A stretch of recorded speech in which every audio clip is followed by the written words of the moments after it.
ಡಿಮೆನ್ಷಿಯಾದೊಂದಿಗೆ ಬದುಕುತ್ತಿರುವ ವ್ಯಕ್ತಿಯನ್ನು ನೋಡಿಕೊಳ್ಳುವ ಹಲವು ಕುಟುಂಬಗಳು ಕೇವಲ ನೆನಪು ತಪ್ಪುವುದಕ್ಕಿಂತ ಹೆಚ್ಚು ಬದಲಾವಣೆಗಳನ್ನು ಗಮನಿಸುತ್ತಾರೆ. ಈ ಬದಲಾವಣೆಗಳನ್ನು ಬಿಪಿಎಸ್ಡಿ, ಡಿಮೆನ್ಷಿಯಾದ ವರ್ತನೆ ಮತ್ತು ಮಾನಸಿಕ ಲಕ್ಷಣಗಳು ಎಂದು ಕರೆಯಲಾಗುತ್ತದೆ.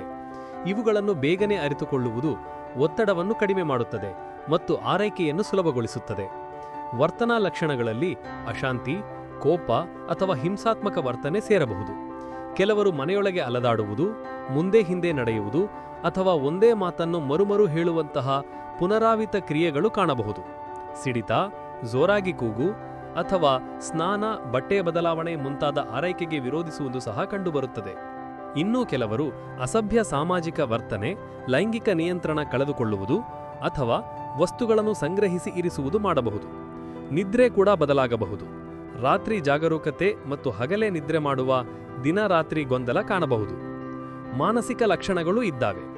ಇವುಗಳಲ್ಲಿ ಅವಸಾದ, ಆತಂಕ, ಆಸಕ್ತಿ ಕಳೆದುಕೊಳ್ಳುವುದು, ಮನಸ್ಥಿತಿಯ ಬದಲಾವಣೆಗಳು ಮತ್ತು ಕಿರಿಕಿರಿತನ ಸೇರಿವೆ. ಕೆಲವರು ಭ್ರಮೆಗಳು, ಕಾಲ್ಪನಿಕ ದೃಶ್ಯ ಅಥವಾ ಧ್ವನಿಗಳನ್ನು ಕಾಣುವುದು, ಅಂದರೆ ಹ್ಯಾಲ್ಯೂಸಿನೇಷನ್ ಅಥವಾ ಅವಿಶ್ವಾಸ ಶಂಕೆ ಅನುಭವಿಸಬಹುದು.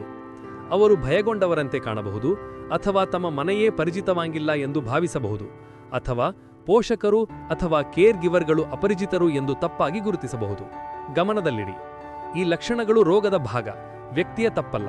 ಸಮಯಕ್ಕೆ ತಕ್ಕ ಅರಿವು, ಸಹನೆ ಮತ್ತು ಸರಿಯಾದ ಬೆಂಬಲದಿಂದ ಕುಟುಂಬಗಳು ಈ ಸವಾಲುಗಳನ್ನು ಉತ್ತಮವಾಗಿ ನಿರ್ವಹಿಸಿ ತಮ್ಮ ಪ್ರೀತಿಪಾತ್ರರ ಜೀವನದ ಗುಣಮಟ್ಟವನ್ನು ಹೆಚ್ಚಿಸಬಹುದು.